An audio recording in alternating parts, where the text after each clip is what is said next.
नमस्कार दोस्तों, स्वागत है आपका आज के मुख्य समाचार में, जिसमें सबसे पहली और बड़ी खबर में आपको बताएंगे कि बंगाल में पुलिस ने भाजपा कार्यकर्ताओं पर किया लाठीचार्ज और लगाया ये आरोप।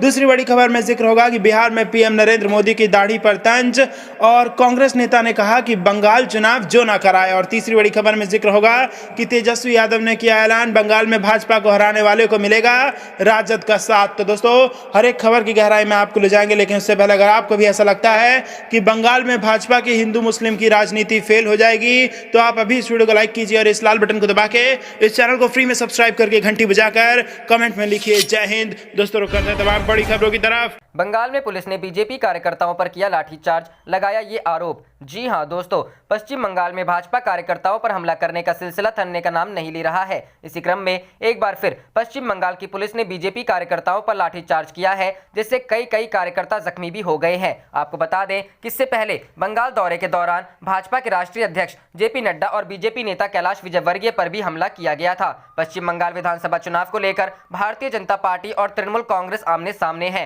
उत्तर 24 परगना के खरदाहा थाना के बाहर पुलिस ने बुधवार को भाजपा कार्यकर्ताओं पर लाठीचार्ज कर दिया। खरदाहा की पुलिस ने बीजेपी कार्यकर्ता बुलेट कुमार को अवैध बंदूक रखने के आरोप में गिरफ्तारी किया था। इसे लेकर भाजपा कार्यकर्ताओं ने आरोप लगाया है कि बुलेट कुमार को गलत आरोप में फंसाया जा रहा है। इस पर भाजपा कार्यकर्ताओं ने बीटी रोड को जाम कर दिया। इसके बाद पुलिस ने जाम खुलवाने के लिए बीजेपी कार्यकर्ताओं पर लाठीचार्ज कर दिया गया। करते हैं अगली खबर की तरफ। बिहार में पीएम नरेंद्र मोदी की दाढ़ी पर तंज, कांग्रेस नेता बोले बंगाल चुनाव जो ना कराए। जी हां दोस्तों, पश्चिम बंगाल में होने वाले विधानसभा चुनाव के बीच कांग्रेस पार्टी भारतीय जनता पार्टी पर आक्रामक होने लगी है। अब बात पीएम की दाढ़ी पर आ गई है। चुनावी महासमर के बीच बिहार कांग्रेस के वरिष्ठ नेता और विधान पार्षद प्रेमचंद्र मिश्रा ने प्रधानमंत्री नरेंद्र मोदी की दाढ़ी को बंगाल चुनाव से जोड़ दिया है। मिश्रा ने प्रधानमंत्री की दाढ़ी को लेकर तंज कसा है। उन्होंने कहा है कि दाढ़ी बढ़ाकर मोदी कवि गुरु रविंद्रनाथ टैगोर की तरह दिखना चाहते हैं। रविंद्रनाथ टैगोर की तरह दिखने के लिए दाढ़ी बढ़ाने की चेष्टा संयोग है। यह प्रयोग बंगाल चुनाव जो ना कराए। इस तरह के आरोप बिहार कांग्रेस की ओर से लगातार भारतीय जनता पार्टी के नेताओं पर लगाए जा रहे हैं। इससे पहले कांग्रेस महासचिव और बिहार के वरिष्ठ नेता तारिक अनवर ने भी चुनाव को लेकर पीएम नरेंद्र मोदी की सरकार पर जुमलेबाजी के आरोप लगाए थे। तारिक अनवर ने अपने आधिकारिक ट्विटर हैंडल पर पोस्ट किया था कि सोनार बंगला बनाने का अमित शाह का दावा ठीक उसी प्रकार की जुमलेबाजी है जैसा कि 2014 और फिर 2019 के चुनाव में देशवासियों से नरेंद्र मोदी जी ने अच्छे दिन लाने की बात की थी। उल्टा 7 सालों में देश की अर्थव्यवस्था की कमर तोड़ डाली। गरीबी, बेरोजगारी, महंगाई और भ्रष्टाचार अपने चरम पर पहुंच चुका है। भाजपा को घेरने में कांग्रेस के अन्य नेता भी थोड़े पीछे नहीं हैं। बिहार कांग्रेस के कार्यकारी अध्यक्ष कौकब कादरी ने कहा, पीएम नरेंद्र मोदी और गृह मंत्री अमित शाह की जोड़ी जुमले फैलाकर देश की भोली भाली जनता को ठग रहे हैं। अब इनके निशाने पर बंगाल के मासूम लोग आ गए हैं, लेकिन बंगाल में इन जुमलेबाजों की दाल नहीं गलेगी। रुक करते हैं अगली खबर की तरफ। तेजस्वी यादव ने किया ऐलान, बंगाल में भाजपा को हराने वाले को मिलेगा राजद का साथ। जी हां दोस्तों, बिहार की राजनीति अब पश्चिम बंगाल की ओर मुखातिब हो गई है। लालू परिवार के साथ ममता बनर्जी के अच्छे रिश्ते रहे हैं, इसलिए राजद के रुख का सबको इंतजार है। नेता प्रतिपक्ष तेजस्वी यादव ने कहा कि राजद ने बंगाल के बारे में अभी कोई फैसला नहीं लिया है, लेकिन इतना तय है कि भाजपा को हराने वाले दल को ही राजद का समर्थन मिलेगा। तेजस्वी ने तृणमूल को कांग्रेस एवं वाम दलों के साथ गठबंधन करने की सलाह भी दी है। किसान नेता एवं पूर्व प्रधानमंत्री चौधरी चरण सिंह की जयंती के मौके पर उन्होंने किसानों को इंसाफ मिलने तक उनका साथ देने का संकल्प भी जताया। नेता प्रतिपक्ष ने बुधवार को राजद कार्यालय में प्रेस कॉन्फ्रेंस में कहा कि बंगाल चुनाव को लेकर वे जल्द ही राजद प्रमुख लालू प्रसाद से बात करेंगे। बिहार में वाम दलों से हमारा गठबंधन था, ममता बनर्जी से भी हमारे पारिवारिक रिश्ते हैं। बंगाल में भी भाजपा को हराने के लिए हम सबको एकजुट होना होगा। तेजस्वी ने राज्य सरकार पर किसानों को तबाह करने का सीधा आरोप लगाया और कहा कि बिहार के किसानों की देश में सबसे कम आमदनी है, सालाना सिर्फ 3500 रुपए। इसके लिए कौन जिम्मेवार है? उन्हें किसने भिखारी बनाया? बिहार में 2006 से ही मंडी व्यवस्था खत्म कर दी गई, फिर भी आमदनी सबसे कम क्यों है? यहां तक कि इस मामले में झारखंड से भी हम पीछे हैं। तेजस्वी ने कहा कि क्या यह सच नहीं है कि बिहार के किसान पंजाब और हरियाणा में मजदूरी करने जाते हैं? नेता प्रतिपक्ष ने विभिन्न संगठनों से किसान आंदोलन के पक्ष में समर्थन मांगा। तेजस्वी ने आरोप लगाया कि बिहार में किसानों को समर्थन मूल्य नहीं मिल रहा है। धान की प्रति क्विंटल कीमत 1868 रुपए तय है, लेकिन एजेंसियों के नखरे के चलते किसानों को धान 1300 से 1400 रुपए की दर पर बेचना पड़ रहा है। उन्होंने एमएसपी को बाध्यकारी करने की मांग की ताकि किसानों को अधिकार मिल सके।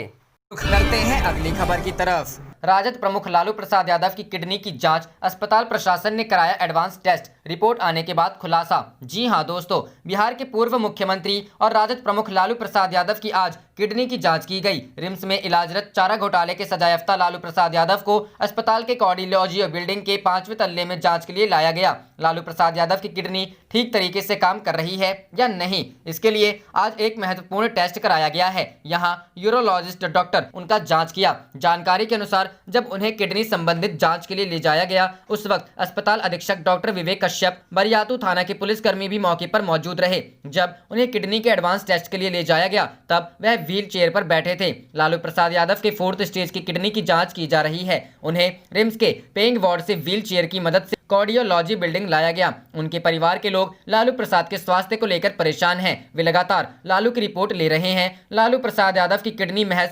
25% काम करने संबंधी डॉक्टर उमेश प्रसाद के बयान ने लालू प्रसाद यादव के समर्थकों को सकते में डाल दिया था। उनका अल्ट्रासाउंड किया गया। आज उनका अल्ट्रासाउंड किया गया। रिम्स के चिकित्सा अधीक्षक डॉक्टर विवेक कश्यप ने बताया कि लालू प्रसाद यादव की किडनी की समस्या को देखते हुए अल्ट्रासाउंड के लिए नेफ्रोलॉजिस्ट से सलाह ली गई थी। यूरोलॉजी विभाग में आज अल्ट्रासाउंड करके देखा गया है। इस बीच मौखिक रूप से जो जानकारी मिल रही है, उसके मुताबिक उनकी किडनी की स्थिति यथावत है। अब रिपोर्ट आने के बाद ही उनकी स्थिति का आकलन किया जा सकेगा। करीब 1 घंटे की जांच के बाद उन्हें वापस बरियातू थाना और जेल द्वारा सुरक्षा में लगाए गए पुलिसकर्मियों द्वारा पेइंग वार्ड पहुंचाया गया। अब उनका एडवांस टेस्ट कराया गया है। अगर उनकी स्थिति अच्छी नहीं रही तो आगे बड़े विशेषज्ञ डॉक्टरों की सलाह ली जा सकती है। बताया जाता है कि सोमवार को नेफ्रोलॉजिस्ट डॉक्टर प्रज्ञा पंत घोष ने पेइंग वार्ड जाकर लालू प्रसाद यादव की हेल्थ रिपोर्ट की रिव्यू की थी। रिव्यू के बाद उन्होंने ही अल्ट्रासाउंड की सलाह दी थी। अल्ट्रासाउंड से ही किडनी की वर्तमान स्थिति पता चल सकेगी। यहाँ उल्लेखनीय है कि कुछ दिनों पूर्व लालू प्रसाद यादव का इलाज कर रहे डॉक्टर उमेश प्रसाद ने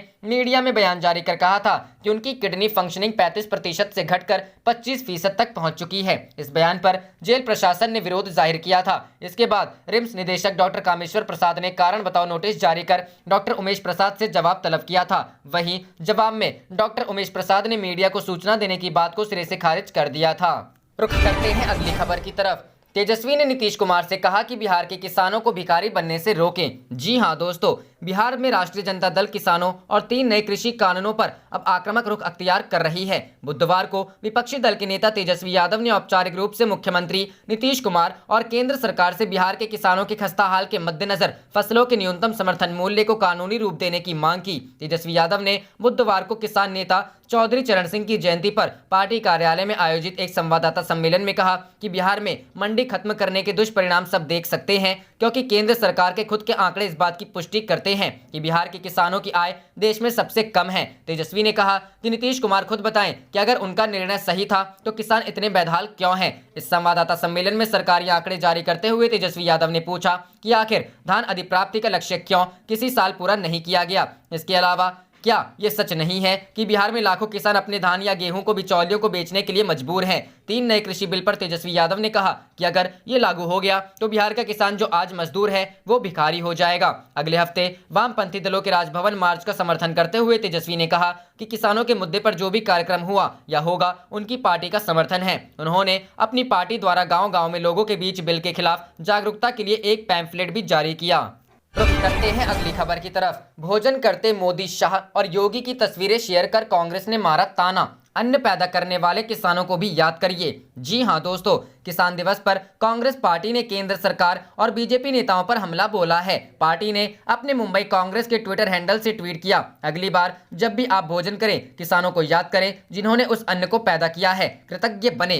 पार्टी ने इस ट्वीट के साथ पीएम मोदी, गृह मंत्री अमित शाह, सीएम योगी और देवेंद्र फडणवीस की भोजन करते हुए फोटो ट्वीट की है। पार्टी ने इस मौके किसान हमारा अभिमान हैशटैग भी चलाया। बता दें कि कृषि कानूनों को लेकर केंद्र सरकार और किसानों के बीच कोई बात बनती नजर नहीं आ रही है। हालांकि मामले में सुप्रीम कोर्ट ने समिति बना समाधान करने की बात कही है, लेकिन दोनों पक्ष अपनी बातों से पीछे हटने को तैयार नहीं है। केंद्र सरकार कहती है कि जहां नए कृषि कानून से किसानों की आय दोगुनी होगी और वे अपनी फसल को देश में कहीं भी बेच सकेंगे। यही नहीं, नए कानून से किसानों को उनकी फसल की अच्छी कीमत भी मिलेगी। वहीं किसानों का कहना है कि सरकार नए कानून से बची कुची एमएसपी को भी किसानों के हिस्से में नहीं आने देना चाहती है। किसानों को डर है कि नए कानून से अनाज मंडियों को गहरा नुकसान होगा। कॉरपोरेट की खेती में एंट्री खेती को चौपट कर देगी। हालांकि इस कानून से प्राइवेट प्लेयर्स के लिए कृषि का दरवाजा तो खुलता है, क्योंकि इसमें कॉन्ट्रैक्ट खेती और भंडारण जैसे प्रावधान हैं। बता दें कि किसान जिस एमएसपी को गारंटी के तौर पर कानूनी शक्ल में मांग रहे हैं, वह बमुश्किल देश में कुछ ही किसानों को ही मिलती है। देश में अधिकतर किसान अभी भी न्यूनतम समर्थन मूल्य से कम कीमत पर अपनी फसल बेचने को मजबूर हैं। रुख करते हैं अगली खबर की तरफ। सीएम ममता ने फिर इशारों में भाजपा सरकार पर करारा हमला बोला, बंगाल को नहीं बनने देंगे गुजरात। जी हां दोस्तों, बंगाल में अगले साल विधानसभा चुनाव से पहले तृणमूल और भाजपा के बीच सियासी घमासान तेज है। केंद्रीय गृह मंत्री अमित शाह के 2 दिवसीय बंगाल दौरे के बाद मुख्यमंत्री व तृणमूल कांग्रेस सुप्रीमो ममता बनर्जी बौखलाई हुई हैं। बुधवार को ममता ने एक बार फिर इशारों में भाजपा व केंद्र सरकार पर करारा हमला बोला। कोलकाता में बांग्ला संगीत मेला 2020 के उद्घाटन के मौके पर ममता ने कहा कि हमें अपनी मिट्टी का सम्मान करना है और उसे बचाना है। बंगाल को कोई नष्ट नहीं कर सकता है। उन्होंने कहा कि हम लोग बंगाल को गुजरात नहीं बनने देंगे। हालांकि ममता ने किसी का नाम नहीं लिया, लेकिन उनका इशारा भाजपा की ओर था। ममता इससे पहले भी कई बार बंगाल को गुजरात नहीं बनने देने की बात कह चुकी हैं। वह 2002 में हुए गुजरात दंगों को लेकर मोदी सरकार पर लगातार आक्रामक रही हैं। बता दें कि बंगाल के मेदिनीपुर में कुछ दिन पहले ही अमित शाह ने रैली को संबोधित किया था एवं बीरभूम के बोलपुर में एक रोड शो भी किया था। शाह की रैली व रोड शो को भरपूर जन समर्थन मिला था। रैली के दौरान तृणमूल के कदावर नेता शुवेंदु अधिकारी सहित 7 विधायकों ने भाजपा का दामन थामा था। इसके बाद से ममता और बौखलाई हुई है। इधर राज्य के सूचना और सांस्कृतिक विभाग के तत्वावधान में कोलकाता में 24 से 31 दिसंबर तक आयोजित बांग्ला संगीत मेला में राज्य भर से 5000 से अधिक गायक भाग लेंगे। ममता ने बुधवार को इस मेले का उद्घाटन किया। ममता ने इस दौरान कहा कि संगीत मेले के दौरान कई दिग्गज गायकों को सम्मानित किया जाएगा। 1 हफ्ते तक चलने वाले इस मेले के दौरान 5000 से अधिक संगीतकार संगीत की विभिन्न विधाओं का प्रतिनिधित्व करते हुए विभिन्न सभागारों में कला का प्रदर्शन करेंगे। ममता ने इस मौके पर यह भी घोषणा की कि राज्य सरकार जनवरी-फरवरी में पूरे राज्य भर में 630 मेला आयोजित करेगी। इसमें हस्तशिल्प उत्पादों की बिक्री के साथ संगीत की विभिन्न विधाओं से जुड़े लोग हिस्सा लेंगे। रुख करते हैं अगली खबर की तरफ। बंगाल में बवाल, मिदनापुर में भिड़े शुवेंदु व तृणमूल समर्थक, पथराव में कई घायल। जी हां दोस्तों, पश्चिम बंगाल में राजनीतिक हिंसा का दौर थम नहीं रहा है। बुधवार को राज्य के पूर्वी मिदनापुर में भाजपा नेता शुवेंदु अधिकारी और टीएमसी के समर्थकों के बीच भिड़ंत हो गई है। गौरतलब है कि शुवेंदु ने हाल ही में सत्तारूढ़ टीएमसी छोड़कर भाजपा का दामन थामा है। पथराव में कई लोगों के घायल होने की सूचना है। राजनीतिक हिंसा का ताजा मामला शुवेंदु अधिकारी के गढ़ माने जाने वाले इलाके मिदनापुर में हुआ। बताया गया है कि अधिकारी के समर्थकों के साथ भाजपा कार्यकर्ता पूर्वी मिदनापुर के रामनगर में एक रैली निकाल रहे थे। इस दौरान भाजपा के कार्यकर्ताओं ने कथित तौर पर सत्तारूढ़ पार्टी के समर्थकों की तरफ कुछ इशारे किए, जो अपने पार्टी कार्यालय के पास इकट्ठे हुए थे। इसके बाद दोनों पक्षों के बीच विवाद शुरू हो गया, जो देखते ही देखते हिंसक हो गया। बताया गया है कि पुलिस ने हस्तक्षेप किया, लेकिन दोनों पक्षों के पथराव में कई लोगों के घायल होने की खबर है। रामनगर को टीएमसी के गढ़ के रूप में जाना जाता है। इस घटना के बाद ममता बनर्जी ने कहा कि हमें अपनी मिट्टी का सम्मान करना और बचाना है। बंगाल को कोई नष्ट नहीं कर सकता। हम बंगाल को गुजरात नहीं बनने देंगे। रुख करते हैं अगली खबर की तरफ। बंगाल पार्टी विरोधी बयान देने पर बीजेपी ने अपने 2 नेताओं को थमाया नोटिस। जी हां दोस्तों, पश्चिम बंगाल में अगले साल विधानसभा चुनाव होना है, लेकिन उससे पहले ही बयानबाजी का दौर चल रहा है। भारतीय जनता पार्टी ने पार्टी विरोधी बयान देने पर अपने कुछ नेताओं को कारण बताओ नोटिस जारी किया है। पार्टी नेता सायंतन बासु, प्रदेश महिला मोर्चा की प्रमुख अग्निमित्रा पॉल को कारण बताओ नोटिस दिया गया है। दोनों नेताओं ने 7 दिनों में जवाब देने को कहा है। दरअसल जब बीते दिनों चर्चा थी कि टीएमसी के नेता जितेंद्र तिवारी भारतीय जनता पार्टी में शामिल हो सकते हैं, तब बीजेपी के इन नेताओं ने जितेंद्र तिवारी का खुले मंच पर विरोध किया था और कहा था कि ऐसे लोगों को पार्टी में जगह नहीं मिलनी चाहिए। सिर्फ इन नेताओं ने ही नहीं, बल्कि बीजेपी सांसद बाबुल सुप्रियो ने भी अपने एक फेसबुक पोस्ट में लिखा था कि जब तक वो हैं, जितेंद्र तिवारी जैसे लोग उनकी पार्टी में नहीं आएंगे। लगातार हो रहे विरोध के बाद जितेंद्र तिवारी का बीजेपी में आना रुका था और वो फिर टीएमसी के पाले में चले गए थे। गौरतलब है कि विधानसभा चुनाव से पहले टीएमसी का दामन छोड़ बड़ी संख्या में नेता बीजेपी में शामिल हो रहे हैं। बीते दिनों जब गृह मंत्री अमित शाह बंगाल के दौरे पर थे, तब भी शुवेंदु अधिकारी समेत सैकड़ों नेता पार्टी में शामिल हुए। बीजेपी की ओर से लगातार ऐसे नेताओं को अपने साथ जोड़ा जा रहा है जिनका जनाधार मजबूत है। अमित शाह जनवरी में भी बंगाल का दौरा करने वाले हैं। ऐसे में उम्मीद लगाई जा रही है कि तब भी बड़ी संख्या में नेता बीजेपी में शामिल हो सकते हैं। बंगाल में 2021 में मई में चुनाव हो सकता है। उससे पहले टीएमसी और बीजेपी में आर पार की जंग चल रही है। रुख करते हैं अगली खबर की तरफ। अनिश्चितकालीन हड़ताल पर गए बिहार के जूनियर डॉक्टर, अस्पतालों में चरमराई स्वास्थ्य व्यवस्था। जी हां दोस्तों, बुधवार को एक बार फिर से बिहार के जूनियर डॉक्टरों ने हड़ताल कर दी है। राज्य के सबसे बड़े अस्पताल पीएमसीएच पटना समेत राज्य भर के मेडिकल कॉलेज के जूनियर डॉक्टरों ने यह हड़ताल स्टाइपेंड की राशि बढ़ाने की मांग को लेकर की है। बुधवार सुबह 7 बजे से सभी जूनियर डॉक्टर हड़ताल पर चले गए हैं। पीएमसीएच जेडीए अध्यक्ष डॉक्टर हरेंद्र कुमार के ऐलान के बाद पीएमसीएच, एनएमसीएच समेत राज्य के सभी 9 मेडिकल कॉलेजों में स्वास्थ्य व्यवस्था ठप कर दी गई है। सुबह से ही ओपीडी और इमरजेंसी ठप हो गया है और सिर्फ कोविड ड्यूटी जारी रखे हैं। जेडीए की माने तो 2017 में ही राज्य सरकार ने हड़ताल के बाद भरोसा दिया था कि हर 3 साल पर स्टाइपेंड की राशि में बढ़ोतरी होगी, लेकिन 2020 खत्म होने को है और अब तक स्टाइपेंड की राशि नहीं बढ़ाई गई। इसके बाद भी हड़ताल पर सब चले गए। इसके बाद सभी हड़ताल पर चले गए हैं। जेडीए को रेजिडेंट डॉक्टर्स एसोसिएशन ने भी समर्थन दिया है और मांगों को जायज बताया है। हड़ताल की जानकारी डॉक्टरों ने अस्पताल के प्राचार्य के साथ स्वास्थ्य विभाग को भी पत्र लिखकर दे दी है। हड़ताल की वजह से मरीजों की मुश्किलें अब काफी बढ़ने वाली है, क्योंकि कोरोना काल में सामान्य और इमरजेंसी मरीजों का इलाज मेडिकल कॉलेजों में प्रभावित होगा। ऐसे में सरकार की भी चुनौतियां बढ़ गई हैं। इससे पहले भी जूनियर डॉक्टर अपनी किसी भी मांगों को लेकर हड़ताल पर जाते रहे हैं और एक बार फिर आज से अनिश्चितकालीन हड़ताल के बाद ये चेतावनी दी है कि जब तक लिखित आश्वासन सरकार की तरफ से नहीं मिल जाता तब तक हड़ताल जारी रहेगा।